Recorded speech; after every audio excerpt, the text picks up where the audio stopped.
Don தமிழொலியின் புத்தம் புதிய நிகழ்ச்சிகளை உடனுக்குடன் பார்த்து மகிழ எமது யூடியூப் பக்கத்தை சப்ஸ்கிரைப் செய்யுங்கள்.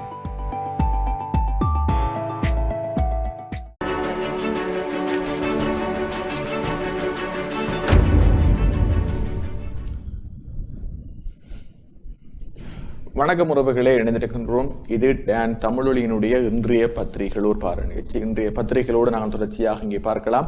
இன்றைய நாளினுடைய நிகழ்ச்சியில் எங்களுடைய கலையகத்திற்கு வடமை போன்றே ஈழநாடு, உதயன், தினக்குரல் மற்றும் வலம்புரை ஆகிய பத்திரிகைகள் கிடைக்கப்பெற்றிருக்கின்றன என்ற விடயத்தை உங்களுக்கு ஆரம்பத்திலேயே சுட்டிக்காட்டிக் கொண்டு இன்றைய தினம் நமது கலையகத்தில் கிடைக்கப்பெற்றிருக்கின்ற பத்திரிகைகளினுடைய முதன்மை செய்திகளை நாங்கள் முதலில் உங்களுக்கு தரலாம். அதன் அடிப்படையில் ஈழநாட்டினுடைய முதன்மை செய்திகளை பார்க்கின்ற போது, மஹிந்த பிரதமராக நீடிப்பதற்கு 50 எம்பிக்கள் மட்டுமே ஆதரவு. கொழும்பை விட்டு விலகினார் பிரதமர், அமைச்சரவையில் பங்கேற்பதும் சந்தேகம் என்றவாறாக இன்று ஈழநாட்டினுடைய முதன்மை செய்திகள் பிரசுரிக்கப்பட்டிருப்பதை பார்வையிடக்கூடியதாக இருக்கிறது. நேரில் திறந்திருக்கும் ஆளும் தரப்பை பொறுத்தவரையில், குறிப்பாக ஸ்ரீலங்கா பொதுஜன முன்னணியை பொறுத்தவரையில் அண்மை காலமாக அவற்றினுடைய நாடாளுமன்ற உறுப்பினர்கள் பல்வேறுபட்ட அதிருப்தி வெளிப்பாடுகளை வெளிப்படுத்திக் கொண்டிருக்கிறார்கள். சிலர் சுயாதீனமாக செயற்பட போவதான அறிவிப்புகளையும் வெளியிட்டிருந்தார்கள். இந்த அறிவிப்புகளுக்கெல்லாம் பிரதானமான காரணமாக அமைந்தது பொதுமக்களினுடைய தன்னெழுச்சியான போராட்டங்கள். அதாவது நாட்டிலே விலைவாசி ஒரு பக்கம் உயர்ந்து கொண்டு செல்கிறது, பொருளாதார நிலைமை மிக மோசமான நிலைமை சென்று கொண்டிருக்கிறது, ரூபாவினுடைய பெறுமதி வரலாற்றில் என்றுமில்லாதவாறு மிகவும் ஒரு அதல பாதாளத்தை நோக்கி நகர்ந்து கொண்டிருக்கின்றது. எரிபொருட்களுடைய விலைகள் நாள்தோறும் அதிகரித்துக் கொண்டிருக்கிறது போன்று மாதம் ஒருமுறை அவற்றினுடைய அதிகரிப்புகள் அதாவது நீண்ட அதிகரிப்புகளாக இருக்கிறது. இவ்வாறான பின்னணியில் மக்களால் இந்த நிலைமைகளை சமாளிக்க முடியாத ஒரு சூழல் தற்போது ஏற்பட்டிருக்கிறது. இந்த சூழல்களை, நெருக்கடிகளை உணர்ந்த மக்கள் வீதிக்கு தன்னெழுச்சியாக வந்து போராட்டங்களை நடாத்த தொடங்கியிருந்தார்கள். இந்த அரசாங்கம் வீட்டுக்கு செல்ல வேண்டும், இந்த அரசாங்கத்தினால் தான் இந்த அளவு தூரம் பொருளாதார நெருக்கடியை நாங்கள் எதிர்கொள்ள நேரிட்டிருக்கிறது என்றவாறாக சுட்டிக்காட்டி வீதிக்கு வந்து போராட்டங்களை முன்னெடுக்க ஆரம்பித்தார்கள். இந்த போராட்டங்களினுடைய பிரதிபலனாக அல்லது ஒரு எதிரொலியாக ஆளுந்தரப்பில் இருக்கக்கூடிய சில நாடாளுமன்ற உறுப்பினர்களும் தங்களுடைய அதிருப்திகளை வெளிப்படையாக தெரிவிக்க ஆரம்பித்திருந்தார்கள். குறிப்பாக உதய கமன்பில, விமல் வீரவன்ச, அதே போன்று வாசுதேவன் நாணயக்கார போன்றவர்கள் ஆளுந்தரப்பில் இருந்து கொண்டு குறிப்பாக இந்த பொருளாதார நெருக்கடிகள், அதே போன்ற நாட்டினுடைய நெருக்கடிகள் தொடர்பான விடயங்களிலே அரசாங்கம் தவறான முடிவுகளை எடுத்திருக்கிறது என்று குறிப்பிட்டு அவர்களும் தங்களுடைய பங்குக்கு எதிர்ப்பை வெளியிட ஆரம்பித்தார்கள். ஒருபுறம் அவர்கள் இந்த எதிர்ப்பை வெளியிடுகின்ற போது பிரதானமாக முன்னே நாள் நிதியமைச்சராக இருந்த பெசில் ராஜபக்ஷ தான் நாட்டை மிக மோசமான முறைகளை சீர்குலைத்திருக்கிறார். ஜனாதிபதிக்கு அவர் தவறான ஆலோசனைகளை வழங்கியிருக்கின்றார். இதன் காரணமாக நாங்கள் ஒரு உயர்ந்த ஒரு வீரனாக நாங்கள் கொண்டு வந்தோம், நாட்டினுடைய பொருளாதாரத்தை நிலைநிறுத்தக்கூடிய ஒரு நபராக நாங்கள் அவரை அடையாளம் காட்டி கொண்டு வந்தோம். ஆனால் இப்பொழுது அவர் எல்லாவற்றையும் மண் போட்டு மூடிவிட்டு நாட்டை அதாள பாதாளத்தை நோக்கி நகர்த்துகிறார். தான் எதிர்காலத்திலே ஜனாதிபதியாக வர வேண்டும் என்ற நோக்கத்திற்காக நாட்டினுடைய பொருளாதாரத்தை சீர்குலைக்கிறார் என்று ஆளுந்தரப்பில் இருந்த விமல் வீரவன்ச, உதயகமன்பில, வாசுதேவன் நாணயக்கார போன்றவர்கள் வெளிப்படையாக குற்றம் சுமத்தி வந்தார்கள். இவ்வாறு மக்கள் ஒருபுறம் போராட்டம், ஆளுந்தரப்பில் இருக்கக்கூடிய நாடாளுமன்ற உறுப்பினர்கள் ஒரு பக்கம் அரசுக்கு தங்களாலான நெருக்குதல்களை கொடுத்திருந்தார்கள். இவ்வாறாக தொடர்ச்சியாக நின்ற நிலையிலும் இந்த விலைவாசி உயர்வு, பொருளாதார நெருக்கடிகளுக்கு தீர்வை காண்பதற்கு எந்த விதமான நடவடிக்கைகளையும் அரசாங்கம் எடுக்கவில்லை. இதன் காரணமாக நீண்ட போராட்டங்களை மக்கள் ஆரம்பித்தார்கள். குறிப்பாக ஜனாதிபதியினுடைய வாசஸ்தலம் அமைந்திருக்கின்ற, அதாவது அவருடைய தனிப்பட்ட வாசஸ்தலம் அமைந்திருக்கக்கூடிய மிரிகானா, கொழும்பு மிரிகானா பகுதியில் இருக்கக்கூடிய அந்த ஜனாதிபதியுடைய வாசஸ்தலத்தை சுற்றி ஒரு போராட்டம் முன்னெடுக்கப்பட்டது. அது வன்முறையாக பின்னர் வெடித்திருந்தாலும் கூட அது போராட்டம் நாடளாவிய ரீதியில் இருக்கக்கூடிய மக்களினுடைய உணர்வுகளை வெளிப்படுத்தக்கூடிய வகையிலே அமைந்திருந்தது. இதன் பின்னர் கொழும்பு காளிமுகத்திடலில் தொடர்ச்சியாக இடம்பெற்றிருக்கின்ற போராட்டம், இன்றும் கூட அந்த போராட்டம் தொடர்கிறது. இவ்வாறு அரசாங்கத்துக்கு எதிரான போராட்டங்கள் நாடளாவிய ரீதியிலே மக்களினால், அதாவது எந்த விதமான அரசியல் கட்சிகளுடைய பின்புலங்களும் அதேவேளை அவர்களுடைய அனுசரணைகளும் இல்லாது மக்களாக இந்த போராட்டங்களை ஒழுங்குபடுத்தி மக்களாக இந்த போராட்டங்களை முன்னெடுத்துக் கொண்டிருக்கின்றார்கள். இது அரசாங்கத்துக்கு பெரியதொரு தலையீடியை கொடுத்திருக்கக்கூடிய நிலையில் தான் இவற்றை எல்லாம் சமாளிக்கக்கூடிய வகையில் அமைச்சரவை ஏற்கனவே இருந்த அமைச்சரவை பதவி விலகினார்கள். பின்னர் புதியதொரு அமைச்சரவை நியமிக்கப்பட்டது. புதியதொரு அமைச்சரவை நியமிக்கப்பட்ட போது இளம் அதாவது நாட்டை முன்னேற்றக்கூடிய இளம் நாடாளுமன்ற உறுப்பினர்களை உள்ளடக்கிய அமைச்சரவை என்று கூறினார்கள். ஆனால் உருவாக்கப்பட்டிருக்கக்கூடிய அமைச்சரவை பார்க்கின்ற போது கடந்த காலத்தில் இருந்த அமைச்சரவையுடன் அவற்றை ஒப்பிடுகின்ற போது இரண்டுக்கும் பெரிதாக எந்த விதமான வித்தியாசமும் அங்கே காட்டப்படவில்லை என்பதுதான் குறிப்பிட வேண்டிய விடயங்களாக இருக்கிறது. அதாவது தற்போது அமைச்சு பதவிகள் இருப்பவர்களுக்கான அமைச்சு விடயதானங்கள் வேண்டுமென்றால் மாற்றப்பட்டிருக்கலாமே ஒழிய இந்த பொருளாதாரத்தை முன்னெடுப்பதற்காக எந்த விதமான ஆளுமையானவர்களும் அமைச்சரவைக்கு உள்வாங்கப்படவில்லை என்ற விமர்சனங்கள் தான் இருந்தது. இந்த அமைச்சரவை நியமனங்களில் கூட ஆளுந்திரப்புகள் குறிப்பாக பிரதமர் மஹிந்த ராஜபக்ஷ தரப்புகளுக்கு பாரி அதிருப்தி இருந்ததாகவும் தகவல்கள் வெளியாகிருந்தது. இது இவ்வாறு இருக்கின்ற போது அரசாங்கத்தில் இருந்து 41 நாடாளுமன்ற உறுப்பினர்கள் தாங்கள் சுயாதீனமாக செயற்பட போவதான அறிவிப்பை வெளியிட்டார்கள். இது பாரியதொரு தலையீடியை ஆழ்ந்திரப்பு கொடுத்தது.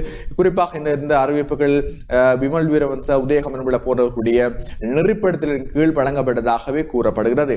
இவ்வாறு 41 பேர் வரையானவர்கள் தாங்கள் சுயாதீனமாக செயற்பட போவதாக அறிவித்த நிலையில் அரசாங்கத்தினுடைய சாதாரண பெரும்பான்மை என்று கொள்ளக்கூடிய 113 என்ற பெரும்பான்மையை தக்க வைத்துக் கொள்ள முடியாத நிலைமை ஏற்பட்டது.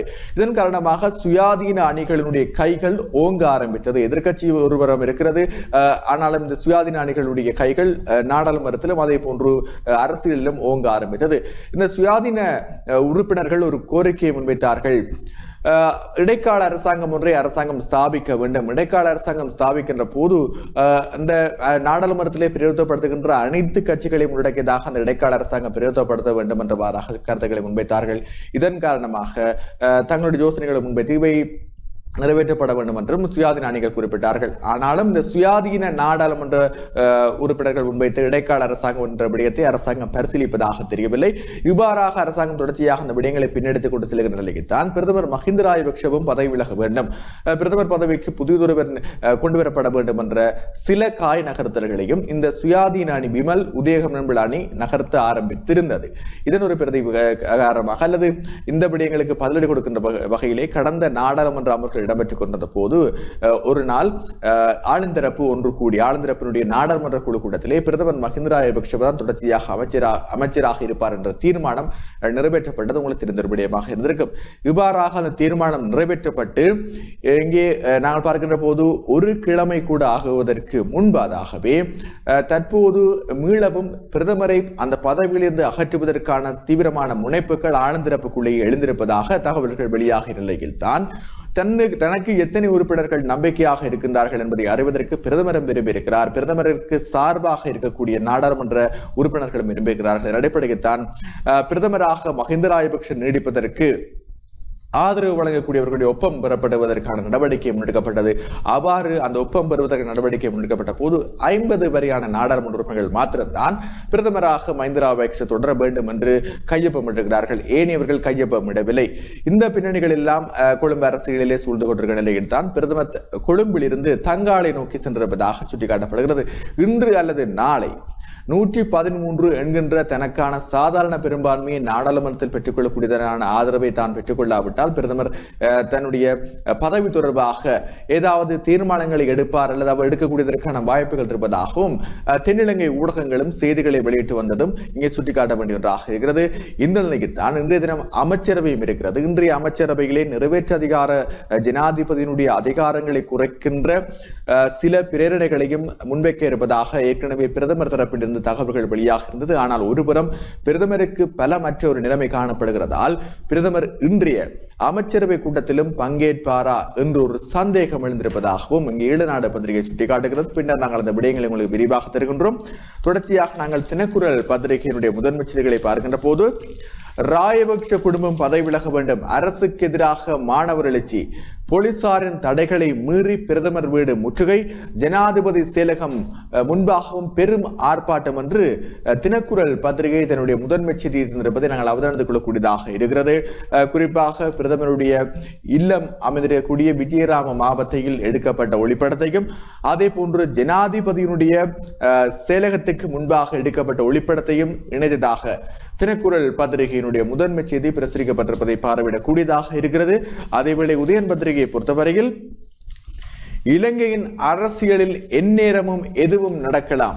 சுருதியை மாற்றுகிறார் பிரதமர் மஹிந்த. மக்கள் வீதிக்கு இறங்கத்தான் காரணம் அல்ல என்று சுருதியை மாற்ற ஆரம்பித்திருக்கிறார் பிரதமர் என்று உதயன் பத்திரிகை அந்த விடையை தருகிறது. இது எவ்வாறாக இருந்தாலும் கூட்டு பொறுப்பு மிக்கவர்களாக நாட்டினுடைய நெருக்கடிகளுக்கு தற்போதைய பிரதமர் ஒரு காரணமாக இருக்கிறார் என்ற விடயம் எந்த விதமான மறப்பதற்கும் இல்லாத விடயமாகத்தான் இருக்கிறது. கடந்த காலங்களில் நிதியமைச்சராகவும் பிரதமர் மஹிந்த ராஜபக்ஷ இருந்தார். பின்னர் மஹிந்த ராஜபக்ஷ நிதியமைச்சராக இருந்த போது அவரால் நாட்டினுடைய பொருளாதாரத்தை நிலைநிறுத்த முடியவில்லை என்று கூறப்பட்டுத்தான் பெசில் ராஜபக்ஷ நாடாளுமன்றத்துக்கு அவர் கொண்டு வரப்பட்டு அவர் நிதியமைச்சராகப்பட்டார். அவர் நாடாளுமன்றத்துக்கு கொண்டு வரப்படுகின்ற போது இந்த இரட்டை பெரிய உரிமை தொடர்பான விடயங்கள் எல்லாம் இந்த 20வது திருத்தத்திற்கு முன்பாக நிறைவேற்றப்பட்டு பெசில் ராஜபக்ஷ வழி திறந்து விடப்பட்டு அவர் நிதியமைச்சர் பதவியில் அமர வைக்கப்பட்டிருந்தார். ஆகையினாலே இது கூட்டு பொறுப்பு என்ற வகையிலே பிரதமர் மஹிந்த ராஜபக்ஷவுக்கும் நாட்டினுடைய நெருக்கடி தொடர்பாக பதில் கூற வேண்டிய பொறுப்பு இருக்கிறது என்பதும் யதார்த்தமானதாக இருக்கிறது. ஆனால் பிரதமர் இந்த நெருக்கடிகளுக்கு தான் பொறுப்பில்லை என்று கூறி சுருதியை மாற்றுகிறார் என்று இங்கே உதயன் பத்திரிகை தலைப்பட்டிருப்பதை பார்த்துக் கொள்ளக்கூடியதாக இருக்கிறது. அதேவேளை வலம்புரி பத்திரிகை எடுத்துக்கொண்டால் உக்கிரமடையும் தென்னிலங்கை நிலவரம், நேற்றும் பாரிய போராட்டங்கள், பிரதமர் இல்லம் முற்றுகை, போலீஸ் ராணுவம் குவிப்பு, தடைகளை மீறி மக்கள் பேரெழுச்சி என்றவாறாக வலம்புரி பத்திரிகையினுடைய முதன்மை செய்திகள் இணைக்கப்பட்டிருப்பதையும் பார்த்துக் கொள்ளக்கூடியதாக இருக்கிறது. இவை ஒருபுறம் இருக்கின்ற போது இலங்கை ஆசிரியர் சங்கம், அதே போன்று அதிபர்கள் சங்கம், இலங்கை அதிபர் ஆசிரியர் சங்கத்தினுடைய தொழிற்சங்க ஒன்றியம் நேற்று விசேடமாக ஒரு அறிவித்தலை விடுத்திருந்தது. அதாவது தற்போதைய இந்த எரிபொருள் நெருக்கடிகள் காரணமாக தங்களால் அதாவது ஆசிரியர்களால் சரியான முறையிலே கடமைக்கு சமூகம் அளிக்க முடியாத நிலைமை காணப்படுகிறது. ஆகையினாலே இன்றைய தினம் சுகவீன விடுமுறை போராட்டத்தில் ஈடுபட இருப்பதாக ஆசிரியர்கள் அதிபர்கள் தொழிற்சங்க பிரதிநிதிகளும் நேற்று அறிவித்திருந்தார்கள். இதன் காரணமாக இன்று பெரும்பாலான பகுதிகளிலும் பாடசாலைகளினுடைய செயற்பாடுகள் ஸ்தம்பிதம் அடைந்த நிலைமையில் காணப்படுவதாக தகவல்கள் ஊடாக நாங்கள் அறிந்து கொள்ளக்கூடியதாக இருக்கிறது என்பதையும் இங்கே சுட்டிக்காட்டிக்கொண்டு இந்த விடயங்கள் தான் இன்றைய தினம் நாங்கள் கூறக்கூடிய விடயங்களாக இருக்கிறது. அதாவது நாட்டினுடைய பொருளாதார நிலைமை ஒருபுறம் மோசமாக இருக்கிறது, மறுபுறம் நாங்கள் பார்க்கின்ற போது இந்த தொழிற்சங்க போராட்டங்களும் அதிகரித்திருக்கிறது. இன்று 3ஆம் தவணை பரீட்சைகளுக்கான ஏற்கனவே பரீட்சைகள் ஆரம்பிக்கப்பட்டு இன்று பரீட்சைகள் இடம்பெறும் நிலையில் அந்த பரீட்சைகளையும் பிற்படுவதாக வடக்கு மாகாண கல்வி அமைச்சு நேற்று அறிவித்திருந்தது. இந்த நிலையில் இன்று அதிபர் ஆசிரியர்களுடைய சுகவீன விடுமுறை போராட்டம் இடம்பெற்று வருகிறது என்ற விடயமும் இங்கே கூறப்பட வேண்டிய விடயமாக இருக்கிறது என்பதையும் தெரிவித்துக் கொண்டு தொடர்ச்சியாக நாங்கள் இங்கே பார்க்கலாம். பத்திரிகைகளுடைய முதன்மை பக்கங்களில் இடம்பெற்றக்கூடிய பிரதானமான விடயங்களை நாங்கள் சுருக்கமாக தரலாம். புலிகளிடம் சுருட்டிய சொத்தின் மூலமே ராஜபக்ஷகளுக்கு வெளிநாட்டில் சொத்து, சிறிதர நம்பி தெரிவிப்பென்றவாறாக அந்த விடயம் இங்கே பிரசுரிக்கப்பட்டிருப்பதை பார்க்கக்கூடியதாக இருக்கிறது. மஹிந்தவை நீக்கவும் அமைச்சர் போர்க்கொடி, அனைத்து கட்சி இடைக்கால அரசு அமைக்க வேண்டும் என்றும் அந்த விடயம் ஒன்றும் பிரசுரிக்கப்படுகிறது பத்திரிகையிலே. அதேவேளை ஈழநாட்டினுடைய முதன்மை பக்கத்தை பார்க்கின்ற போது யாழ் வந்தார் அமெரிக்க தூதுவர், பல தரப்பினரை சந்தித்தார் என்றவாறாக ஈழநாட்டினுடைய முதன்மை பக்கத்திலே அமெரிக்க தூதுவருடைய ஒளிபரப்பிற்குரியவாறான செய்தியும் 21வது திருத்த முன்மொழிவை வழிமொழிகிறது கூட்டமைப்பு, சர்வகட்சி கூட்டத்தில் சுமந்திரன் எம்பி என்ற விடயமும், காலி முகத்திடலில் குவிந்தனர் சர்வதேச பத்திரிகையாளர்கள் என்ற விடயங்களும், உறுதியான அரசியல் தலைமை தமிழ் மக்களிடத்தே இல்லை என்று நேற்று தமிழ் தேசிய கட்சிகள் ஒன்று கூடி பேசிய போது அங்கே பேசப்பட்ட விடயங்கள் தொடர்பான செய்திகளும், அதிபர் ஆசிரியர்கள் இன்று சுகஈன விடுமுறை போராட்டம் என்று ஈழநாடும் அந்த விடயங்களை தருகிறது. இவைதான் இன்று பத்திரிகைகளில் இடம்பெற்றக்கூடிய பிரதானமான விடயங்களாக இருக்கிறது. அதேவேளை நாங்கள் இங்கே தொடர்ச்சியாக நாங்கள் பத்திரிகைகளுடைய முதன்மை செய்திகளை பார்த்தபடி நாங்கள் ஏனைய பிரதானமான விடயங்கள் தொடர்பாக பார்க்கலாம். முதலில் ஈழநாட்டினுடைய முதன்மை செய்திகளை பார்க்கின்ற போது மஹிந்த பிரதமராக நீடிப்பதற்கு 50 எம்பிக்கள் மட்டுமே ஆதரவு, கொழும்பை விட்டு விலகினார் பிரதமர், அமைச்சரவையில் பங்கேற்பதும் சந்தேகம் என்று அந்த செய்தி பிரசுரிக்கப்படுகிறது. மஹிந்த ராஜபக்ஷவே பிரதமர் பதவியில் தொடர வேண்டும் என்று வலியுறுத்தும் ஜனாதிபதிக்கான ஆவணத்தில் 50 நாடாளுமன்ற உறுப்பினர்களை கையொப்பமிட்டுள்ளார்கள் என்று விடயமறிந்த வட்டாரங்கள் தெரிவிக்கின்றன. இன்றைய தினம் அமைச்சரவை கூட்டம் இடம்பெறவுள்ளது. இந்த கூட்டத்துக்கு முன்னதாக மஹிந்த ராஜபக்ஷவே பிரதமர் பதவியில் தொடர வேண்டும் என்று வலியுறுத்தி 113 நாடாளுமன்ற உறுப்பினர்களின் கையொப்பங்கள் அடங்கிய ஆவணத்தை ஜனாதிபதியிடம் வழங்க நடவடிக்கை எடுக்கப்பட்டுள்ளது. பெசில் ராஜபக்ஷவின் ஏற்பாட்டில் பொதுஜன பெரமுன கட்சியின் தலைமையகத்தில் ஆவணத்தில் கையொப்பமிட்ட நடவடிக்கைகள் நேற்று முன்னெடுக்கப்பட்டன. காலை முதல் முன்னெடுக்கப்பட்ட இந்த கையொப்ப சேகரிப்பில் நேற்று வரை 50 நாடாளுமன்ற உறுப்பினர்கள் கையொப்பமிட்டிருக்கிறார்கள் என்று அறிய வருகிறது. இதனிடையே மஹிந்த ராஜபக்ஷவை ஆளும் கட்சியின் நாடாளுமன்ற அந்த அந்த விடயம் இங்கே 11வது பக்கம் நோக்கி செல்கிறத பற்றி பார்க்கலாம். மஹிந்த ராஜபக்ஷவை ஆளுங்கட்சியின் நாடாளுமன்ற உறுப்பினர்கள் சிலர் சந்திப்பதற்கு முயன்றிருந்தார்கள். இந்த நிலையில் அவர் கொழும்பை விட்டு விலகி தங்காலைக்கு சென்று விட்டார். இதனால் இன்று திங்கட்கிழமை நடைபெறும் அமைச்சரவை கூட்டத்திலும் பிரதமர் மஹிந்த ராஜபக்ஷ பங்கேற்பாரா என்ற சந்தேகம் எழுப்பப்படுகிறது. இது ஒரு புறம் இருக்க, புதிய இடைக்கால அரசாங்கம் ஒன்றை அமைக்கும் முயற்சியில் தன்னிச்சையாக இயங்கும் நாடாளுமன்ற உறுப்பினர்களும் ஐக்கிய மக்கள் சக்தியினரும் 113 பேரின் கையொப்பங்கள் அடங்கிய ஆவணத்தை ஜனாதிபதியிடம் வழங்குவதற்கு நடவடிக்கை எடுத்து வருகின்றார்கள் என்றும் தகவல்கள் வெளியாக இருக்கின்றன. இதே சமயம் 2 நாட்களுக்குள் நாட்டில் பெரும் அரசியல் திருப்பம் ஒன்று ஏற்படும் என்று தென்னிலங்கை அரசியல் வட்டாரங்களில் இருந்து அதிகம் பேசப்படுவதாகவும் இன்றைய தினம் ஈழநாட்டினுடைய முதன்மை செய்திகள் பிரசுரிக்கப்பட்டிருப்பதை பார்த்துக் கொள்ளக்கூடியதாக இருக்கிறது. அதைவிட நாங்கள் தொடர்ச்சியாக உதயன் பத்திரிகையினுடைய முதன்மை செய்திகளை நாங்கள் இங்கே பார்க்கலாம். இலங்கையின் அரசியலில் எந்நேரமும் எதுவும் நடக்கலாம், சுருதியை மாற்றுகிறார் பிரதமர் மஹிந்த, மக்கள் வீதிக்கிறங்க தான் காரணம் அல்லவாம் என்றவாறாக உதயன் பத்திரிகையினுடைய முதன்மை செய்திகள் பிரசுரிக்கப்படுகிறது. அவற்றை விரிவாக பார்க்கலாம். இலங்கை அரசியலில் எந்நேரமும் எதுவும் நடக்கலாம் என்ற நிலை தற்போது உருவாகியுள்ளது. தற்போதைய அரசியல் நெருக்கடிக்கு நான் பொறுப்பு அல்ல, இவ்வாறு பிரதமர் மஹிந்த ராஜபக்ஷ நேற்று இரவு தெரிவித்தார். அதேவேளை அரசுக்கு எதிராக மக்கள் வீதியில் இறங்க வேண்டிய நிலைமைக்கும் தான் காரணமல்ல என்றும் பிரதமர் குறிப்பிட்டிருப்பதாக அந்த விடயம் இங்கே 15வது பக்கம் நோக்கி செல்கிறது. அவை தொடர்பாக நாங்கள் இங்கே பார்க்கலாம். 15வது பக்கத்தில் இருந்து எழுதிய விடயங்களை ஜனாதிபதி பிரதமர் உள்ளிட்ட ராஜபக்ஷ அரசு கூண்டோடு பதவி விலக வேண்டும் என்று வலியுறுத்தி நாடெங்கும் மக்கள் போராட்டங்கள் வலுவடைந்து வருகின்றன. அதனிடையே பிரதமர் மஹிந்த ராஜபக்ஷ உடன் பதவி விலகி சர்வகட்சி அடங்கிய இடைக்கால அரசு அமைய வழிவிட வேண்டும் என்று முன்னாள் அமைச்சர் டலஸ் அழகப்பெருமவின் கோரிக்கையும் ஆளுங்கட்சிக்குள் பெரும் புயலாக மாறியுள்ளது. இந்த நிலையில் பிரதமர் பதவியில் தான் தொடர்ந்து நீடிப்பார் என்றும் இடைக்கால அரசு அமைந்தால் கூட அதுவும் தனது தலைமையிலேயே மலரும் என்றும் நேற்று முன்தினம் திட்டவட்டமாக அறிவித்திருந்த பிரதமர் மஹிந்த ராஜபக்ஷ நேற்றிரவு திடீரென இலங்கை அரசியலில் எந்நேரமும் எதுவும் நடக்கலாம் என்ற நிலை உருவாகி தற்போது அதாவது இலங்கை அரசியலில் எந்நேரமும் எதுவும் நடக்கலாம் என்ற நிலை தற்போது உருவாகியுள்ளது என்று குறிப்பிட்டிருக்கிறார். கொழும்பு செய்தியாளர் ஒருவருக்கு நேற்று வழங்கிய குறுகிய செவியிலே அவர் இந்த விடயம் தொடர்பாக சுட்டிக்காட்டியிருப்பதாக கூறப்படுகிறது. எனக்கு பதவி ஆசை இல்லை, ஆனால் என்னை குறிவைத்து சிலர் ஏன் பதவி விலகு கோருகின்றார்கள் என்று எனக்கு புரியவில்லை. எனினும் அவர்களின் குறுகிய கால சுயலாப அரசியல் எனக்கு புரிகிறது. இலங்கை அரசியலில் எந்நேரமும் எதுவும் நடக்கலாம் என்ற நிலை தற்போது உருவாகியுள்ளது. எனினும் தற்போதைய அரசியல் நெருக்கடிக்கு நான் பொறுப்பு அல்ல. அரசுக்கு எதிராக மக்கள் வீதியில் இறங்க வேண்டிய நிலைமைக்கு நான் காரணமல்ல. மக்களின் துயரங்களை நான் புரிந்து கொள்கிறேன். எப்போதும் மக்கள் பக்கமே நான் நிற்பேன். மக்களின் மனநிலையை அறிந்துதான் ஒவ்வொரு கட்ட நடவடிக்கையையும் நான் எடுத்து வருகின்றேன் என்றும் பிரதமர் குறிப்பிட்டிருக்கிறார். இதேவேளை மஹிந்த ராஜபக்ஷ பிரதமர் பதவியிலிருந்து நீடிக்க வேண்டும் என்று வலியுறுத்தி நேற்று ஆளுங்கட்சி உறுப்பினர்கள் கையொப்பம் நடவடிக்கையை முன்னெடுத்தார்கள். அதில் 50 பேர் வரையானவர்கள் தான் கையொப்பமிட்டார்கள் என்று ஈழநாடு பத்திரிகை தந்திருக்கக்கூடிய முதன்மை செய்தியினுடைய அந்த விடயங்களையும் இந்த செய்திகளுக்கு கீழாக உள்ளடக்கி உதயன் பத்திரிகையினுடைய முதன்மை செய்தி என்று தந்திருப்பது சுட்டிக்காட்டப்பட வேண்டியதாக இருக்கிறது. தொடர்ச்சியாக நாங்கள் இன்னும் பல்வேறுபட்ட விடயங்கள் என்று பத்திரிகைகள் இருக்கின்றன. நாங்கள் சிறியதொரு வர்த்தக விளம்பர இடைவெளி சென்று விட்டு தொடர்ந்து நடந்திருக்கலாம் இன்றைய பத்திரிகைகளோடு.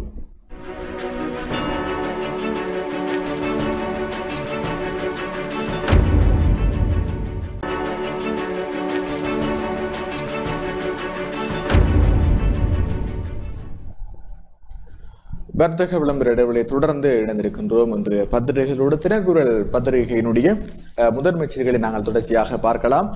தினக்குரல் பத்திரிகையினுடைய முதன்மை செய்தி ஆரம்பத்தில் சுட்டிக்காட்டியதை போன்று ராஜபக்ஷ குடும்பம் பதவி விலக வேண்டும், அரசுக்கு எதிராக மாணவர் எழுச்சி, போலீசாரின் தடைகளையும் மீறி பிரதமர் வீடு முற்றுகை, ஜனாதிபதி செயலகம் முன்பாகவும் பெரும் போராட்டம் என்றவாறாக பிரதமருடைய வீடு வாசஸ்தலம் அதே போன்று ஜனாதிபதியினுடைய செயலகம் ஆகியவற்றுக்கு முன்பாக எடுக்கப்பட்ட ஒளிப்படுத்தக்கூடியவாறாக அந்த செய்திகள் பிரசுரிக்கப்படுகிறது.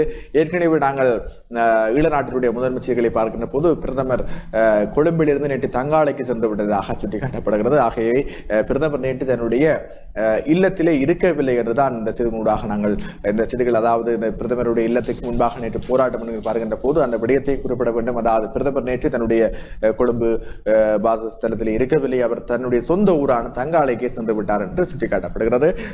யாரை நோக்கி அந்த போராட்டம் எடுக்கப்படல, போராட்டக்காரர் காவல் தொடர்பான தகவல்கள் அங்கே கிடைக்கப்பெறவில்லையா என்ற ஒரு விடயமும் இங்கே நாங்கள் எழுப்ப வேண்டியதாக இருக்கிறது. இவ்வாறு இருக்கின்ற போது நாங்கள் தொடர்ச்சியாக பார்க்கலாம் தினக்குரல் பத்திரிகையின் முதன்மை செய்தியை. ராஜபக்ஷ குடும்பம் பதவி விலக வேண்டும் என வலியுறுத்தி அனைத்து பல்கலைக்கழக மாணவர்கள் நேற்று ஞாயிற்றுக்கிழமை ஜனாதிபதி செயலகத்தை முற்றுகையிட்டு மேற்கொள்ளவிருந்த ஆர்ப்பாட்டத்தை தடுத்த போலீசார் ஆர்ப்பாட்டத்தை தடுக்க போலீசார் விசேட அதிரடிப்படையினர் மேற்கொண்ட முயற்சிகள் தடைகள் அனைத்தையும் தாண்டி ஜனாதிபதி செயலகத்தை மட்டுமன்றி பிரதமருடைய வீட்டையும் மாணவர்கள் முற்றுகையிட்டதனால் பெரும் பதற்றமான நிலைமை ஏற்பட்டது. ஜனாதிபதி செயலகத்துக்கு செல்ல முடியாதவாறு கோட்டை பகுதியில் அனைத்து வீதிகளும் இரும்பு வேலைகளால் மூடப்பட்ட நிலையில் அவர்கள் அந்த பாதைகளின் ஊடாக செல்லாது போலீசாரையும் விசேட அதிரடிப்படையினரையும் ஏமாற்றிவிட்டு கோட்டை ரயில் நிலையத்துக்கு முன்னால் என்றவாறாக அந்த விடயம் இரண்டாவது பக்கம் செல்கிறத பற்றி இங்கே பார்க்கலாம். கோட்டை ரயில் நிலையத்துக்கு முன்பாக இருந்த பிரதமரின் விஜயராமவில் உள்ள வீட்டை முற்றுகையிட்டதுடன் என்றவாறாக அந்த விடயம் இங்கே காண, அதாவது கோட்டை ரயில் நிலையத்துக்கு முன்னால் இருந்த பிரதமரின் விஜயராமவில் உள்ள வீட்டை முற்றுகையிட்டதுடன் பின்னர் அங்கிருந்து கொல்லப்பட்டி வழியாக சென்று ஜனாதிபதி செயலகத்தை முற்றுகையிட்டு ஆர்ப்பாட்டத்தில் ஈடுபட்டார்கள். அனைத்து பல்கலைக்கழக மாணவர் ஒன்றியத்தின் ஏற்பாட்டில் நேற்று பிற்பகல் 12:30 மணியளவில் கோட்டை ரயில் நிலையத்துக்கு முன்பால் மாணவர்கள் ஒன்று கூடிய நிலையில் அதற்கு முன்னரே இரவோடு இரவாக அவர்கள் அங்கிருந்து ஜனாதிபதி செயலக பக்கம் செல்ல முடியாதவாறு அனைத்து வீதிகளையும் போலீசார் இரும்பு வேலிகளை கொண்டு மூடி அடைத்திருந்தார்கள். இதேவேளை குறித்த வீதிகளின் ஊடாக பேரணிகள் பயணிக்க முடியாதவாறு போலீசார் கோட்டை நீதவான் நீதிமன்றத்தின் ஊடாகவும் மாணவர்களுக்கு எதிரான தடை உத்தரவையும் பெற்றிருந்தார்கள். இந்த நிலையில் மாணவர்கள் கோட்டை ரயில் நிலையத்துக்கு முன்பால் கூடிய போது அவர்களுக்கு ஜனாதிபதி செயலகம் நோக்கி பேரணி நடத்த முடியாது என்று நீதிமன்றத்தினால் தடை உத்தரவு பிறப்பிக்கப்பட்டுள்ளமை தொடர்பில் போலீசார் அறிவித்தார்கள். எனினும் அதனை மாணவர்கள் ஏற்றுக்கொள்ளவில்லை. இதனைத் தொடர்ந்து மாணவர்கள் அங்கிருந்து தொழில்நுட்ப சந்தி ஊடாக மருதானை நோக்கி பயணமானார்கள். இவ்வேளையில் அவர்கள் கொல்லிப்பட்டி வழியாக ஜனாதிபதி செயலகம் வருவார்கள் என்று போலீசார் எதிர்பார்த்து காத்திருந்த நிலையில் மாணவர்கள் கொல்லிப்பட்டி பக்கம் செல்லாது பொரளை வீதியூடாக விஜயராமவில் உள்ள பிரதமரின் வீட்டுக்கு முன்னால் சென்று முற்றுகை போராட்டத்தை நடத்தினார்கள். இதன்போது பிரதமரின் வீட்டுக்கு முன்னால் இருந்த வீதி தடைகளை தள்ளி வீழ்த்தியதுடன் அங்கு பிரதான நுழைவாயிலுக்கு முன்னால் நின்று ஆர்ப்பாட்டம் நடத்தினார்கள். இவ்வேளையில் அங்கு சிலர் அங்கிருந்த மதில்களின் மேல் ஏறி ஆர்ப்பாட்டங்களில் ஈடுபட்டதுடன் சிலர் மதில் சுவர்களிலே ஆர்ப்பாட்ட வசனங்களையும் எழுதினார்கள். இதனால் அங்கு பெரும் பதற்றமான நிலைமை ஏற்பட்டது. இந்த நிலையில் அவ்விடத்தில் சிறிது நேரம் முற்றுகை போராட்டத்தில் ஈடுபட்ட மாணவர்கள் பின்னர் அங்கிருந்து ஜனாதிபதி செயலகம் நோக்கி பேரணியை ஆரம்பித்தார்கள். கொல்லுப்பட்டி ஊடாக காலி முகத்திடல் வந்து மாலை 6 மணியளவில் அவர்கள் ஜனாதிபதி செயலகத்துக்கு முன்னால் வந்தார்கள். இதன்போது அங்கு ஏற்கனவே ஆர்ப்பாட்டத்தில் ஈடுபட்டிருந்த இளைஞர் யுவதிகள் அவர்களை பெரும் ஆரவாரம் செய்து வரவேற்றார்கள். பெருந்திரளான மாணவர்கள் அதில் கலந்து கொண்டிருந்ததால் அந்த பகுதியில் பெரும் பதற்றமான நிலைமை ஏற்பட்டது. கோட்டாபயவே வீட்டுக்கு போ, அரசாங்கமே கலைந்து போ, ராயபக்ஷ குடும்பமே ஓடிவிடு போன்ற கோஷங்களை எழுப்பியவாறு மாணவர்கள் அங்கு ஆர்ப்பாட்டத்தில் ஈடுபட்டார்கள். இதேவேளை காலி முகத்திடலை அண்மித்து ஜனாதிபதி செயலகத்துக்கு உள்ளேயும் அதற்கு அருகிலே உள்ள வீதிகளிலும் தொடர்ந்து வீதி தடைகளுடன் போலீசாரும் கலகமடக்கும் போலீசாரும் விசேட அதிரடிப்படையினரும் காத்திருந்தார்கள். அதிரடிப்படையினருடன் காத்திருந்தார்கள். இந்த நிலையில் வீதி தடைகள் சிலவற்றினால் இளைஞர்கள் பலர் காலி முகத்திடல் பக்கம் வர முடியாது போலீசாருடன் முரண்பட்ட நிலையில் கலகமடக்கும் போலீசார் அந்த பகுதியில் தயார் நிலையில் வைக்கப்பட்டிருந்தார்கள். இதேவேளை கிறிஸ்தவ கன்னியாஸ்திரிகள் குழு ஒன்று முன்னால் வந்து இளைஞர்கள் மீது தாக்குதல் நடாத்த முடியாதவாறு வரிசையில் நின்றார்கள். எவ்வாறாயினும் அந்த பகுதியில் தொடர்ந்து ஆர்ப்பாட்டக்காரர்கள் நின்றதால் நேற்று இரவு வரை அங்கு பதற்றமான நிலைமை நீடித்தது என்று அந்த தகவல்களை இணைத்திருக்கிறது. இங்கே தினக்குரல் பத்திரிகை. இது கொழும்புவை பொறுத்தவரையில் முக்கியமான இடங்களில் நேற்று இந்த போராட்டங்கள் முன்னெடுக்கப்பட்டது. போலீசார் குறிப்பாக பிரதான வீதிகளை இடைமறித்து நிரந்தர தடைகளை ஏற்படுத்தியிருந்தார்கள். அதாவது வீதிகளிலே அவர்கள் அந்த தடைகளை ஏற்படுத்த இரும்பு வேலிகள் கொண்டு தடைகளை ஏற்படுத்தியிருந்தார்கள். பயணிகள் செல்ல முடியாதவாறு பெரும் சிரமங்கள் ஏற்பட்டது. போக்குவரத்து பாதிக்கப்பட்டிருந்தது. குறிப்பாக நாடாளுமன்ற உறுப்பினர் மனோ கணேசன், அதே போன்று முஜிபுர் ரஹ்மான் போன்றவர்கள் அந்த வீதி தடைகள் தொடர்பாக நேரடியாக சென்று ஆராய்ந்திருந்தார்கள். இது ஒரு மனித உரிமை அல்லது மனிதனுடைய அடிப்படை உரிமைகளை மீறுகின்றது போன்ற செயற்பாடாக இருக்கிறது என்றவாறாகவும் அங்கே பலர் தங்களுடைய கருத்துக்களை முன்வைத்ததை நாங்கள் அவதானித்துக் கொள்ளக்கூடியதாக இருந்தது. மனோ கணேசன் கூட இந்த விடயம் தொடர்பாக தன்னுடைய சமூக வலைத்தளத்திலும் ஒரு கருத்தொன்றை பதிவு செய்திருந்தார் என்பதும் இங்கே சுட்டிக்காட்டப்பட வேண்டியதாக இருக்கிறது.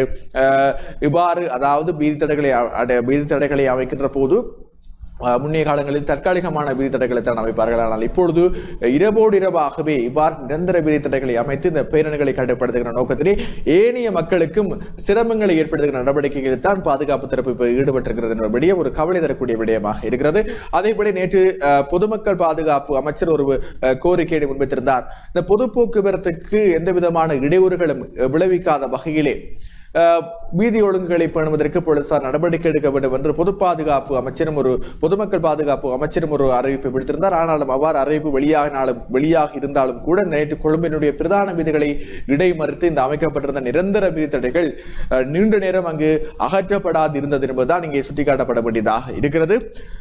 இவ்வாறான விடயங்களோடு நாங்கள் தொடர்ச்சியாக உதயன் பத்திரிகையுடைய முதன்மை பக்கத்தில் ஒரு ஒளிப்படுத்தக்கூடியவாறான செய்தியை தருகிறது. இது நேற்று சமூக வலைத்தளங்களிலும் அதே போன்று ஊடகங்களிலும் அதிகம் பேசப்பட்ட ஒரு விடயமாக இருந்தது. ஆம்புலன்ஸுக்கு இடம் கொடுக்காது போலீசாரால் நிரந்தர விதித்தடை, சுற்றுலாவிகளும் பெரும் பாதிப்பு, அதாவது சுற்றுலா பயணிகள் சிலர் இவ்வாறான விதித்தடைகள் காரணமாக பெரும் பாதிப்பை எதிர்கொண்டிருக்கிறார்கள் என்ற விடயத்தை ஒளிப்படுத்தக்கூடியவாறாக உதயன் பத்திரிகை தருகிறது. அதாவது ஒரு சுற்றுலா பயணி ஒருவர் மூவர் வந்திருந்தார்கள். அவர்கள் அந்த வீதியில் கடந்து செல்ல வேண்டும், ஆனால் அவர்களால் செல்ல முடியாத நிலைமை இருந்தது.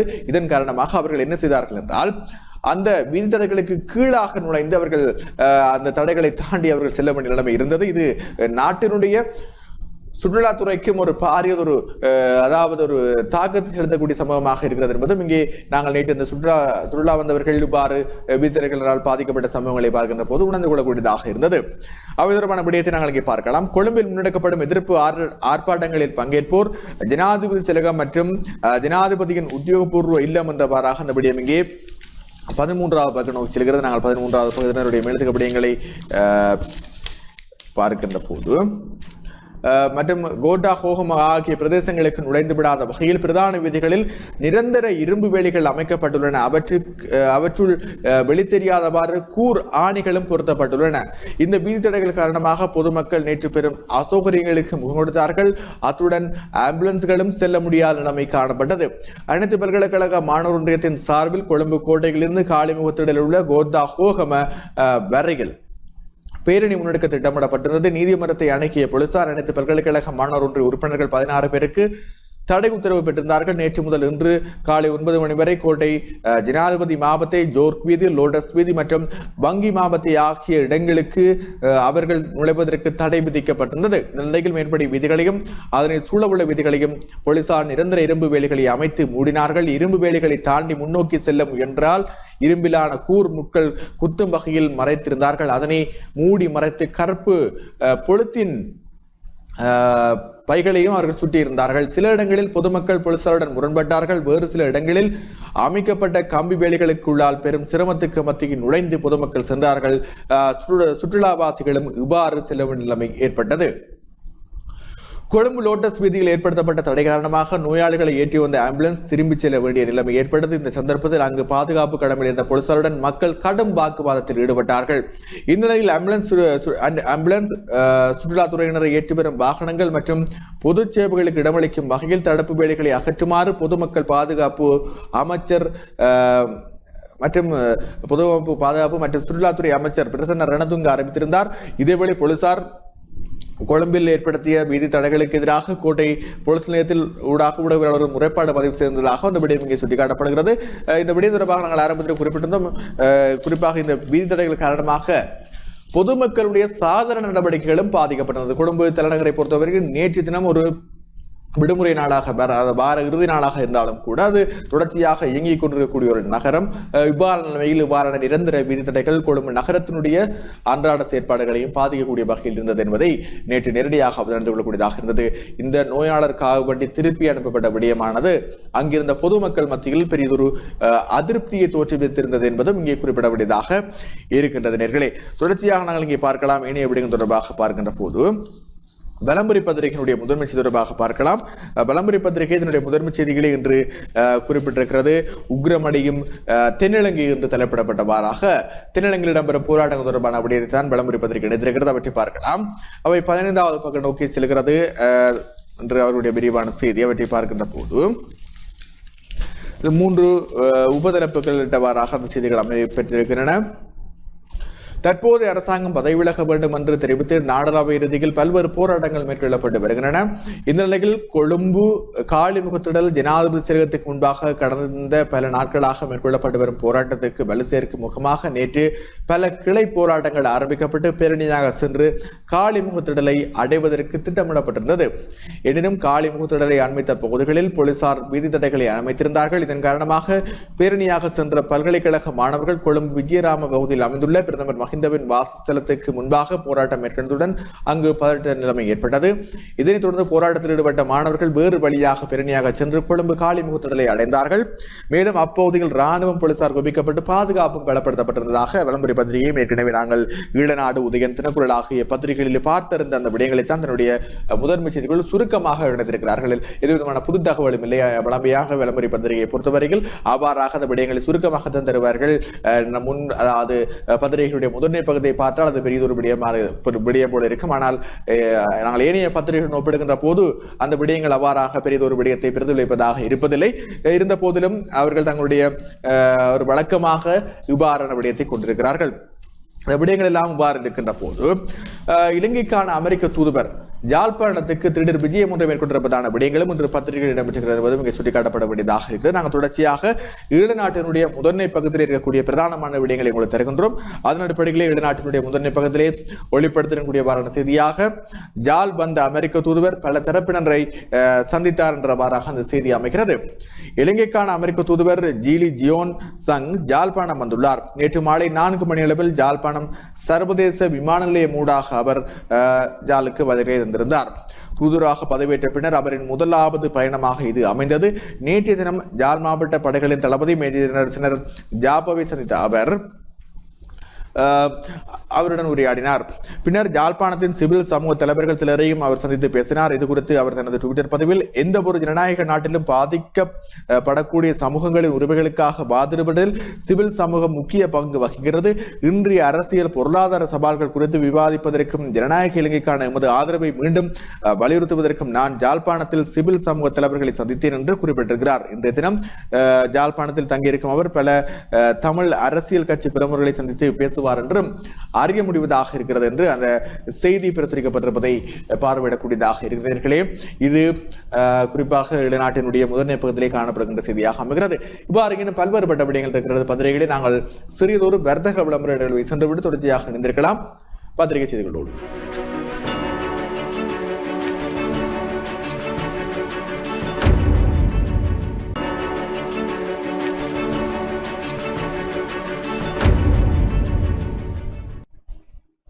வர்த்தக விளம்பர இடைவெளி தொடர்ந்து இணைந்திருக்கின்றோம். இன்றைய பத்திரிகையோடு தொடர்ச்சியாக பார்க்கலாம். ஈழ நாட்டினுடைய ஏனைய விடயங்களையும் அதிபர் ஆசிரியர்கள் இன்று சுகஜீன விடுமுறை போராட்டம் என்ற வரான செய்தியை பார்க்கலாம். இன்று திங்கட்கிழமை ஆசிரியர்கள் அதிபர்கள் சுகஜீன விடுமுறை போராட்டத்தில் ஈடுபட உள்ளார்கள் என்று ஆசிரியர் சங்கம் அறிவித்திருக்கிறது. விலையேற்றமும் குடும்ப பொருளாதார நிலைமையும் மாணவர்களின் வரவையும் கணிசமாக பாதித்துள்ளன. அத்துடன் தூர பிரதேசங்களுக்கு சென்று கடமையாற்றும் அதிபர்கள் ஆசிரியர்கள் பொருளாதார நெருக்கடிகளை மட்டுமன்றி குடும்ப சுமைகளுடன் போக்குவரத்து சிரமங்களையும் எதிர்கொண்டு வருகின்றார்கள். எரிபொருள் தட்டுப்பாடு நகர்கிறத பற்றி பார்க்கலாம். எரிபொருள் தட்டுப்பாடு நிலவும் சூழலில் கடமைகளுக்கு செல்ல முடியாத நிலைமை ஏற்பட்டுள்ளன. வரிசையில் நின்றே நாட்டு மக்கள் தேவைகளை பூர்த்தி செய்யும் நெருக்கடிகளை சந்தித்து வருகிறார்கள். கஷ்ட மற்றும் அதிகஷ்ட பிரதேசங்களில் கடமையாற்றும் ஆசிரியர்கள் எரிபொருள் தட்டுப்பாடான இன்றைய சூழலிலும் விரல் அடையாள இயந்திர நடைமுறைகளால் தொழில் ரீதியாகவும் உளவியல் ரீதியாகவும் நெருக்கடிகளை சந்தித்து வருகிறார்கள். எனவே இவற்றுக்கு உடனடி தீர்வை அரசாங்கம் வழங்க வேண்டும் என்பதை வலியுறுத்தி இன்றைய தினம் இந்த சுகஜீன விடுமுறை போராட்டம் முன்னெடுக்கப்படுகிறது. அதிபர்கள் ஆசிரியர்கள் இந்த போராட்டத்தில் இன்று ஈடுபட்டுக் கொண்டிருக்கிறார்கள். எனவே மாணவர்கள் வீண் சிரமங்களை எதிர்நோக்க வேண்டாம் என்றும் பெற்றோர்கள் இவை தொடர்பான விடயங்களை கவனத்தில் எடுத்துக் கொள்ளுமாறும் குறிப்பாக இலங்கை ஆசிரியர்கள் சங்கத்தினுடைய தலைவர் ஜோசப் ஸ்டாலின் வேண்டுகோள் விடுத்திருப்பதான விடயத்தையும் இணைத்ததாக இன்று வெளிநாட்டினுடைய முதன்மை செய்திகள் பிரசுரிக்கப்பட்டிருப்பதை பார்த்துக் கொள்ளக்கூடியதாக இருக்கிறது நேர்களே. அதேபோல மற்றொரு விடயம் தொடர்பாக இங்கே பார்க்கலாம். வடக்கின் பரீட்சைகள் ஒத்திவைப்பு என்ற விடயம் தொடர்பாக பார்க்கலாம். ஆசிரியர்கள் அதிபர்களின் போராட்டத்தால் இன்று திங்கட்கிழமை நடைபெறவிருந்த பரீட்சைகளை வடக்கு மாகாண கல்வி திணைக்களம் ஒத்திவைத்துள்ளது என்றவாறாக அந்த விடயம் இங்கே 11வது பக்கம் நோக்கி செல்கிறது. தற்போதைய பொருளாதார நெருக்கடிகளுக்கு தீர்வு கோரி நடக்கும் போராட்டங்களுக்கு ஆதரவாக இன்று திங்கட்கிழமை அதிபர்கள் ஆசிரியர்கள் சுகேன் விடுமுறை போராட்டத்தில் ஈடுபட்டிருக்கிறார்கள். இதன் காரணமாக வடக்கு மாகாண கல்வி திணைக்களம் 2021ஆம் ஆண்டு 6, 7 மற்றும் 8ஆம் தர மாணவர்களுக்கு 3ஆம் தவணை பரீட்சைகளை நடாத்தி வருகிறது. இந்த நிலையில் இந்த பரீட்சைகள் இன்று திங்கட்கிழமை நடைபெற மாட்டாது என்றும் இன்று திங்கட்கிழமை நடைபெறக்கூடிய பரீட்சை பாடங்கள் எதிர்வருகின்ற 27ஆம் தேதி நாளை மறுதினம் நடைபெறும் என்றும் வடக்கு மாகாண கல்வி அமைச்சு அறிவித்திருக்கிறது. கடந்த 20ஆம் தேதி நடைபெறவிருந்த பரீட்சைகள் முன்னரே அறிவிக்கப்பட்டபடி நாளை தினம், அதாவது கடந்த 20ஆம் தேதி பிற்போடப்பட்ட பரீட்சைகள் ஏற்கனவே அறிவிக்கப்பட்டபடி எந்தவிதமான மாறுபாடுகளும் இன்றி நாளைய தினமே நடைபெறும் என்றும் குறிப்பாக வடக்கு மாகாணத்தினுடைய கல்வி அமைச்சு அறிவித்திருப்பதான விடயங்களும் இங்கே சுட்டிக்காட்டப்பட்டிருக்கிறது. மற்றொரு விடயம் தொடர்பாக இங்கே பார்க்கலாம். மேலும் $50 கோடி கடன் இலங்கைக்கு இந்தியா வழங்கும் என்றவாறான ஒரு செய்தி ஒன்றும் ஈழநாட்டிலே காணப்படுகிறது. இலங்கைக்கு மேலும் $50 கோடி கடனாக வழங்குவதற்கு இந்தியா சம்மதம் தெரிவித்துள்ளது. எரிபொருளை இறக்குமதி செய்வதற்கு இந்த கடன் வசதி அளிக்கப்படுவதாக அறிவிக்கப்பட்டுள்ளது. நாட்டு நிலவும் கடும் பொருளாதார நெருக்கடியால் மக்கள் தொடர் போராட்டங்களில் ஈடுபட்டு வருகின்றார்கள். இந்த நிலையில் நிலைமையை சமாளிப்பதற்கென்று அந்த 11வது பக்கம் நோக்கி செல்கிறத பற்றி பார்க்கலாம். 11வது பக்கத்திலிருந்து நிலைமையை சமாளிப்பதற்காக உடனடியாக $400 கோடி தேவைப்படுகிறது என்று கூறப்படுகிறது. இதை பெறுவதற்காக பல்வேறு தரப்புகளுடன் பேச்சு இடம்பெற்று வருகின்றன. இந்த நிலையிலேயே இந்தியா மேலும் $50 கோடி கடனாக அளிக்க முன்வந்துள்ளது. ஏற்கனவே இந்திய அரசு $190 கோடி கடன்களை வழங்கியுள்ளது. அத்துடன் 40,000 தொன் அரிசியையும் அனுப்பி வைத்துள்ளது. இந்த நிலையிலேயே எரிபொருள் இறக்குமதி செய்வதற்காக மேலும் $50 கோடி கடன் வழங்க இந்தியா சம்மதித்துள்ளது. இந்த நிலையில் மேலும் $100 கோடி கோரியுள்ளோம். அதையும் இந்தியா சாதகமாக பரிசீலிக்கும் என்றவாறாக நிதியமைச்சர் அலி சப்ரி குறிப்பிட்டிருப்பதாக அந்த விடயம் சுட்டிக்காட்டப்படுகிறது. கடனுக்கு மேல் கடன் பெற்றுக் கொண்டே இலங்கையினுடைய பொருளாதாரம் நகர்கிறது. இந்த கடனுக்கு மேல் கடன் பெற்றுக் கொண்டே நாட்டினுடைய நிலைமைகளை சீர்படுத்தி விட்டு நாங்கள் நாட்டினுடைய நிலைமைகளை சீர்படுத்தி விட்டோம் என்று அரசாங்கம் கூறப்போகின்றதோ என்ற ஐயப்பாடும் ஏற்படுகிறது. இந்த கடன்கள் எல்லாம் அப்பாவி மக்கள் மீதுதான் சுமத்தப்பட போகிறது. தற்போது இந்த விலைவாசி உயர்வினால் பெரிதும் பாதிக்கப்பட்டிருக்கக்கூடியவர்கள் இந்த அப்பாவி மக்கள், குறிப்பாக நடுத்தர வர்க்க மக்களை பொறுத்தவரையில் அல்லது நாளாந்தம் கூலி வேலைகளுக்கு சென்று தங்களுடைய வாழ்வாதாரத்தை கொண்டு நடந்தவர்களாக இருக்கலாம். அதேவேளை சிறு தொழில்களை மேற்கொண்டு இந்த வாழ்வாதார முயற்சிகளில் ஈடுபடுவார்களாம். இவர்கள் பெரிதும் பாதிக்கப்பட்டிருக்கிறார்கள். இந்த விலைவாசி உயர்வின் காரணமாக அவர்களுடைய வருமான மட்டம் என்பது ஒரு மட்டத்தில் தான் இருக்கிறது. அதாவது அவருடைய வருமான மட்டம் இவ்வளவுதான் என்றால் அவர்களுடைய வாழ்க்கை செலவு படிப்படியாக உயரடைந்து செல்கிறது. இதன் காரணமாக அவர்களால் நிலைமைகளை சமாளிக்க முடியாத நிலைமை காணப்படுகிறது. இன்று ஒரு $1000 கொண்டு சென்று நாங்கள் கடைகளிலே பொருட்களை கொள்வன செய்வோமாக இருந்தால் 4-5 பொருட்களுக்கு மேலாக நாங்கள் அவற்றை கொள்வன செய்ய முடியாது. இந்த பொருள் என்ன பொருளை நாங்கள் கொள்வன செய்ய போகின்றோம் என்பதை பொறுத்து தான் அது இருக்கும். குறிப்பாக எரிபொருளாக இருந்தால் கூட 3 லிட்டர் எரிபொருளை கூட இந்த $1000 பெற்றுக்கொள்ள முடியாத நிலைமை தான் காணப்படுகிறது. இவ்வாறாக அனைத்து விடயங்களிலும் தற்போது வாழ்க்கை செலவு உயர்ந்து செல்கிறது. ஆனால் மக்களுடைய தனிநபர் வருமானம் என்பது அதே அளவு மட்டத்தில் தான் இருக்கிறது. இதுதான் மக்களை பெரிதும் பாதிப்புக்குள்ளாக்கி கொண்டிருக்கிறது என்பதும் இங்கே சுட்டிக்காட்டப்பட வேண்டிய விடயங்களாக இருக்கிறது. ஆகையினாலே கடனுக்கு மேல் கடன் பெற்று நாட்டினுடைய பொருளாதாரத்தை நிமிர்த்துவதிலும் பார்க்க நாடாக ஒரு தன்னிறைவான பொருளாதாரத்தை நோக்கி நாட்டை நகர்த்த வேண்டும் என்பதுதான் எல்லோருடைய எதிர்பார்ப்பாகவும் இருக்கிறது. அவற்றை செய்ய வேண்டும். அதற்கு மேலதிகமாக எங்களுடைய வடக்கு கிழக்கிலிருந்து புலம்பெயர்ந்து சென்றக்கூடிய முதலீடுகளை எடுப்பதற்காக இங்கே நாட்டில் இருக்கக்கூடிய இனப்பிரச்சனைக்கான தீர்வு ஒன்று முன்வைக்கப்பட வேண்டும் என்றும் தமிழ் அரசியல் தரப்புகள் கூறுகிறது. அவ்வாறான ஒரு அரசியல் தீர்வு முன்வைக்கப்படுகின்ற போது வடக்கு கிழக்கில் இருந்து புலம்பெயர் நாடுகளிலே பதிக்கின்றவர்களுடைய முதலீடுகளையும் பெற்றுக்கொள்வதற்கான வாய்ப்புகள் இருக்கும் என்றும் சுட்டிக்காட்டப்பட்டது. ஆகினாலே அரசாங்கம் நாட்டுக்கு மேலும் மேலும் கடன் சுமைகளை ஏற்படுத்தாது சாதகமாக நாட்டை நகர்த்த வேண்டும் என்கின்ற நகர்த்த வேண்டும். அப்போதுதான் சாதாரண மக்களினுடைய வாழ்க்கையும் ஓரளவுக்கு ஏனும் அவை நகர்ந்து கொள்ளக்கூடியதாக இருக்கும் என்பதையும் இங்கே சுட்டிக்காட்டிக் கொண்டு தொடர்ச்சியாக மற்றொரு விடயத்தையும் இங்கே பார்க்கலாம். காலி முகத்திடலில் குவிந்தனர் சர்வதேச பத்திரிகையாளர்கள் என்ற விடயம் தொடர்பாக பார்க்கலாம். காலி முகத்திடலில் அரசாங்கத்துக்கு எதிராக நடக்கும் போராட்ட காலத்தில் சர்வதேச பத்திரிகையாளர்கள் 100க்கும் மேற்பட்டோர் கூடியுள்ளனர் என்றவாறாக அந்த விடயம் இங்கே காணப்படுகிறது. காலி முகத்திடலில் தன்னெழுச்சியாக இளைஞர்கள் கூடி கோட்டா ஹோகம போராட்டத்தை உருவாக்கி 2 வாரங்களுக்கு மேலாக போராடி வருகின்றார்கள் என்றும் அந்த விடயம் இங்கே கூறப்படுவதை அவதானித்துக் கொள்ளக்கூடியதாக இருக்கிறது. இந்த போராட்டம் குறித்து சர்வதேச ஊடகங்களுடைய கவனமும் திரும்பி இருக்கக்கூடிய நிலைமையில் தான் சர்வதேச ஊடகவியலாளர்கள் இங்கே முகாமிட்டிருப்பதாக சுட்டிக்காட்டப்படுகிறது. ஏற்கனவே காலிமுகத்திடலே சர்வதேச செய்தி சேகரிப்புக்கான ஒரு நிலையமும் உருவாக்கப்பட்ட நிலையில் தான் சுமார் 100க்கும் மேற்பட்ட செய்தியாளர்கள் காலிமுகத்திடலுக்கு சென்றிருக்கிறார்கள். இதனால் சர்வதேச ஊடகங்களின் கவனத்தை எதிர்வரும் நாட்களில் இளைஞர்களின் போராட்டம் முக்கிய செய்திகளாக சர்வதேச ஊடகங்களில் இடம்பெறும் என்று எதிர்பார்க்கப்படுவதாகவும் இங்கே ஈழநாடு பத்திரிகை அந்த விடயத்தையும் இணைத்திருப்பதை நாங்கள் அவதானித்துக் கொள்ளக்கூடியதாக இருக்கிறது. இவை ஒருபுறம் இருக்கின்ற போது 21வது திருத்த முன்மொழிவை வழிமொழிகிறது கூட்டமைப்பு. சர்வகட்சி கூட்டத்தில் சுமந்திரன் எம்பி என்றவாறான விடயத்தை பார்க்கலாம். 19வது திருத்த சட்டத்தை மீண்டும் நடைமுறைப்படுத்தும் நோக்கம் இருந்தால் ஜனாதிபதி சட்டத்தினை விஜயதாச ராயபக்ஷ தலைமையில் தன்னிச்சையாக இயங்கும் அணியால் சமர்ப்பிக்கப்பட்ட 21வது திருத்தத்துக்கான முன்மொழிவை மையப்படுத்தி அடுத்த கட்ட நகர்வுகளை முன்னெடுக்க முடியும் என்று தமிழ் தேசிய கூட்டமைப்பு தெரிவித்துள்ளது. சபாநாயகர் மஹிந்த அபிவர்த்தன தலைமையில் நடைபெற்ற கட்சி தலைவர்கள் கூட்டத்திலேயே இந்த விடயத்தை தமிழ் தேசிய கூட்டமைப்பின் சார்பில் பங்கேற்றிருந்த சுமந்திரன் தெரிவித்திருக்கிறார். பிரதமர் மஹிந்த ராஜபக்சவை நான் சந்தித்த போது 19வது சட்டத்தினை மீண்டும் நடைமுறைப்படுத்த முகமாக 21வது திருத்த சட்டத்துக்கான யோசனையை திங்கட்கிழமை அன்று அமைச்சரவையில் முன்வைக்க உள்ளதாக தெரிவித்திருந்தார். அதாவது இன்றைய தினம் முன்வைக்க உள்ளதாக தெரிவித்திருந்தார். குறுகிய காலத்தில் இந்த விடயத்தை முன்னகர்த்துவதாக இருந்தால் ஜனாதிபதி சட்டத்திரணி விஜயதாச ராயபக்ஷ தலைமையிலான தன்னிச்சையாக இயங்கும் அணியினர் சமர்ப்பித்துள்ள யோசனையை பின்பற்ற முடியும் என்று சுமந்திரன் குறிப்பிட்டுள்ளார். எனினும் ஆளும் தரப்பினர் தற்போது வரையில் அது தமக்கு கைகளுக்கு கிடைக்கவில்லை, அது கிடைத்த பின்னரே தீர்மானத்தை மேற்கொள்ள முடியும் என்று கூறியுள்ளனர். இதே நேரம் வாஷிங்டனில் இருந்து நிதியமைச்சர் ஜனாதிபதி அலி சப்ரி நாடு திரும்பியதும் குறித்த 21வது திருத்த முன்மொழிவு தொடர்பில் தீர்மானங்களை எடுக்க முடியும் என்றும் அரசாங்க தரப்பு வட்டாரங்கள் கூறுவதாகவும் அந்த விடயங்கள் இங்கே உள்ளடக்கப்படுகிறது. நாட்டினுடைய அரசியலமைப்பிலே இந்த 20வது திருத்தம் என்பது ஜனாதிபதியினுடைய நிறைவேற்று அதிகாரத்துக்கு மேலாக அவருக்கு மேலும் சில அதிகாரங்களையும் கொடுத்திருப்பதன் காரணமாக நாட்டுடைய பொறுப்பு குரல் அதே போன்று நாட்டினுடைய சில விடயங்கள் எல்லாம் சுயாதீனமாக செயற்பட முடியாத நிலைமை காணப்படுவதாக விமர்சனங்கள் முன்வைக்கப்படும் நிலையில்தான் அவையும் இந்த நாட்டின் நெருக்கடிகளுக்கு ஒரு காரணமாக அமைந்துகிறது என்று கூறப்படும் நிலையில் இந்த 20வது திருத்தத்தை ஒழிப்பதற்கான நடவடிக்கைகளை தற்போது ஆழ்ந்திரப்பு மும்முரமாக ஈடுபடுகிறது. அதனுடைய கட்டமாகத்தான் தற்போது 21வது திருத்தம் தொடர்பான பேச்சுக்கள் எழுந்திருக்கிறது. 21வது திருத்தம் தொடர்பாக ஏற்கனவே சயித் பிரேமதாச தரப்பிலான அணியினர் அதே போன்று அரசாங்கத்தின் அதாவது ஆளுந்தரப்பில் இருந்து சுயாதீனமாக செயற்படுகின்ற அணியினர் ஒரு ஆலோசனையை அல்லது முன்மொழிவுகளை சபாநாயகரிடம் கையெழுத்துகிறார்கள். இவ்வாறான பின்னணியில் தான் அந்த விடயங்களை முன்கொண்டு செல்கின்ற போது 19வது தொடர்பான விடயங்களையும் இணைத்து செல்ல முடியும் என்ற விடயங்களும் இங்கே பேசப்படுகிறது.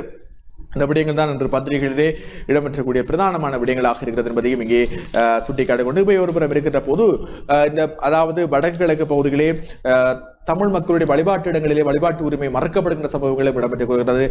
குறிப்பாக அந்த விடயத்தை உங்களுக்கு சுருக்கமாக குறிப்பிட்டுக் கொண்டு எங்களுடைய நிகழ்ச்சியை நாங்கள் நிறைவு செய்யும் நேரம் நெருங்கியிருக்கிறது.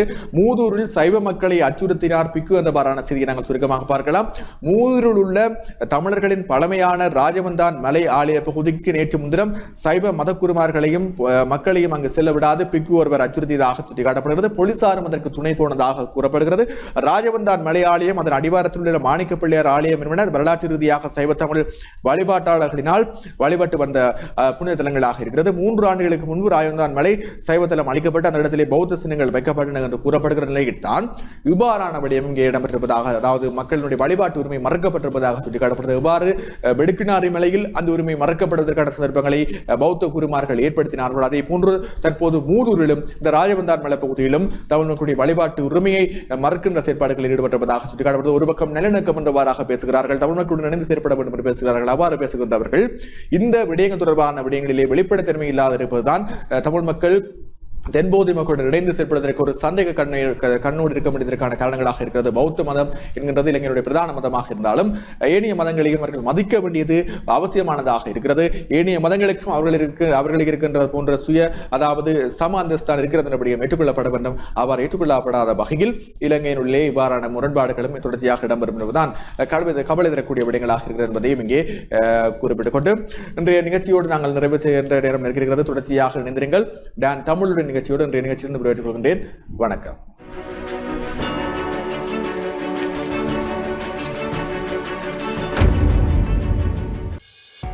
டான் தமிழொலியின் புத்தம் புதிய நிகழ்ச்சிகளை உடனுக்குடன் பார்த்து மகிழ எமது யூடியூப் பக்கத்தை சப்ஸ்கிரைப் செய்யுங்கள்.